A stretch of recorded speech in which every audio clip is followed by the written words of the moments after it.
Tonight, Vincentian health authorities rebut the claim of a St. Lucia national who alleged that she received a false positive COVID-19 test. Irate residents of White Rock, Grand Riviere say prolonged roadworks are wreaking havoc on their lives with heavy plumes of dust and cement. And Vincentian media giant Jerry George passes away suddenly while hosting his morning program. St. Lucia's own media veteran by the same name reacts. The details of these stories and more coming up.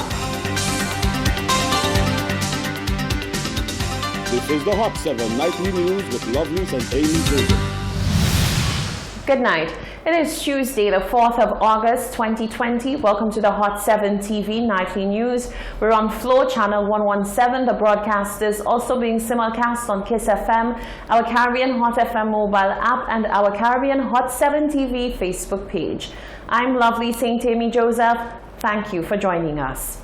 The National Emergency Management Organization, NEMO, in St. Vincent and the Grenadines has responded to the accusation of a St. Lucian woman that she received a false positive result from a COVID-19 test done in St. Vincent and the Grenadines on the 19th of July 2020. The 4-month pregnant woman traveled from St. Lucia to St. Vincent on the 19th of July and was tested for COVID-19 on arrival. 2 days later, she was told her test yielded a positive result. In a press release on Friday, NEMO in SVG said its Health Services Subcommittee has noted with concern the allegations of the woman, aged 22, that health authorities made an error with her COVID-19 test results. The St. Lucia national was informed of the results of her test and advised to isolate at home, as is the norm for asymptomatic COVID-19 cases. The St. Lucian health authorities were also informed as required by public health protocols, and a copy of the test was sent to CARFA. NEMO has said that the sequence of positive to negative PCR test results is not unusual, as the individual may test positive at the end of their disease, so that subsequent tests are negative. The negative test result, it says, therefore, is not an indication that an error was made with the first test.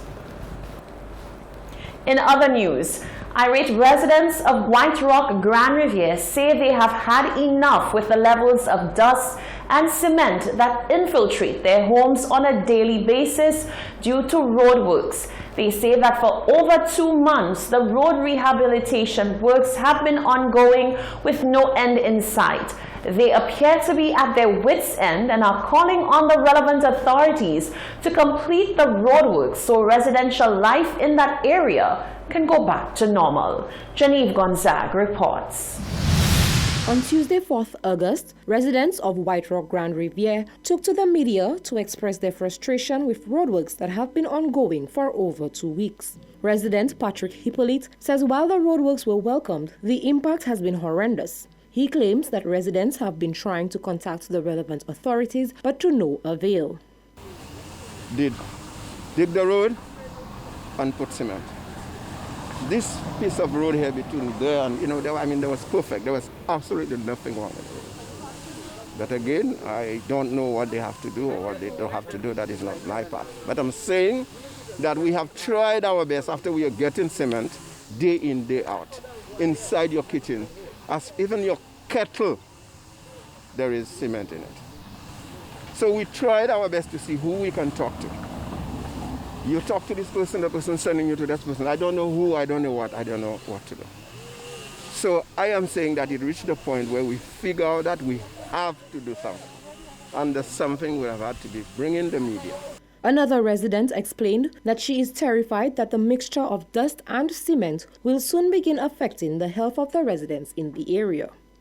Now, I have my underlying issues as well. And it is taking a toll on me. It is taking a toll on me. When I am taking my meds and I put my glass of water on the table, a few minutes after I take one of my meds, At the moment I look at the thing, the glass, it's already full with cement. This is cement, you know? And this can give us, all of us, down the line, really, really, really serious health complications. Now, I already have my issues, and so all of us do, because none of us are perfect and we're humans. And for us to be enjoying this is just unfair. This is just not right. I'm saying to myself, you know, it's like they want to take us out by any means necessary. COVID and then this and then no jobs and then people are dying, accidents, shootings, and then this again. John Michel says he is at wit's end and that the inconvenience is costing him money. The truck passes when the sun is red hot, and we have had some extremely hot days. It drives down, gets to Riverstone. Time it gets there, where the wet is already dry enough to allow clouds of that toxic thing to get into your system. That is continuous. When they have decided they've given enough water in the day, I do my own wetting, like you can see the hose out there. That is a cost to me, water-wise. It's electricity also is a cost because I need to put on the pump to get enough pressure to do that.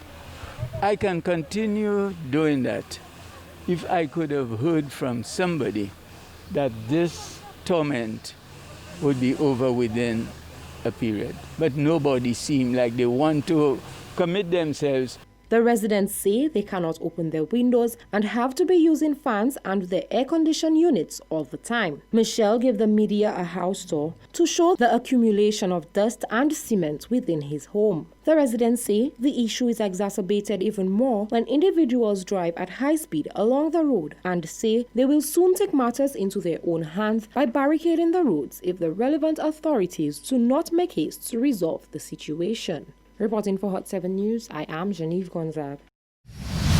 Meanwhile, the Grand Riviere Minibus Association is calling for the Ministry of Infrastructure to release a clear timeline for the road development project currently taking place along their route. The Public Relations Officer of the Minibus Association, Lincoln Casimir, says drivers have been greatly inconvenienced having to work on an unfinished road. He says the association, though not anti-development, believes that better planning should have been done. Shaka Wooding reports. Dirt, dust and complaints from passengers have become a part of the everyday routine of drivers who ply the Grand Riviere bus route during ongoing roadworks in the area. The drivers complain that no consideration has been given to the effects that such conditions could have on public transport and are seeking intervention from the Ministry of Infrastructure. Public Relations Officer of the Grand Riviere Minibus Association, Lincoln Casimir, says the most concerning for drivers is the rendering of the entire road to a degraded condition. He believes that authorities had poor judgment in commencing the project on what was considered the best part of the road. Well, all of us drivers are in favor of better roads, and that construction of the road for Grand Riviere, we seem like the contractors do not know what they're about because they start mashing up the best part of the road, which we thought they would have started from the Marisol Junction or by the twist area where the road, that's the worst part of the road. And furthermore, what we thought they would have done is not that what is going on. We thought they would have do piece, pave it, and come do another piece and pave it, but they're mashing up the whole road. It is currently dictated by COVID-19 protocols that minibuses are to operate with windows open to ensure a sufficient and steady airflow throughout the vehicle. However, according to Casimir, in the case of Grand Riviere drivers, this has been a very unfavorable mode of operation, with customers often complaining that they are uncomfortable with the clouds of dust entering the buses. He says for this reason, drivers who have air conditioning are opting out of adherence to this protocol. We have to use our AC. Those buses who have AC has to use it because if they don't wet it, the dust is very bad. And that coming inside of your vehicle, it's dirtying your vehicle and inhaling it through the mask, you're feeling it like it's going straight into your lungs. So sometimes you have to take out the mask when that does come to you. Casimir says that drivers have been placed under greater financial strain, having to increase bus cleanings and the washing of tires. He says those who have not adjusted their cleaning routine are simply turned away by potential passengers. If you watch a van that was washed this morning, if I have to show you the size of the van, the kind of mud that on the van, like I'm a farmer, like I'm carrying bananas on the banana field, and passengers is complaining how our bus is so dirty. But what can we do? We cannot be washing a van throughout the day of our process, being we are already transporting passengers at our loss already. So I really want to know what's going on with the road and when they will start paving the road, so at least our buses will stay clean and passengers could be comfortable in riding a clean bus. The Grand Riviere Minibus Association is calling on the Ministry of Infrastructure to release a document clearly stating the period of time for which they will be expected to endure such conditions. Jacques Wooding, Hot 7 News. Now, the communications officer in the Ministry of Infrastructure, Shannon LeBon, is addressing concerns of residents and drivers as it relates to the ongoing roadworks at White Rock Grand Riviere. LeBon explains that the comprehensive road rehabilitation projects taking place across the island will redound to the benefit of all citizens, despite some of the regrettable inconveniences. He assures that the ministry is working expeditiously to wrap up the project.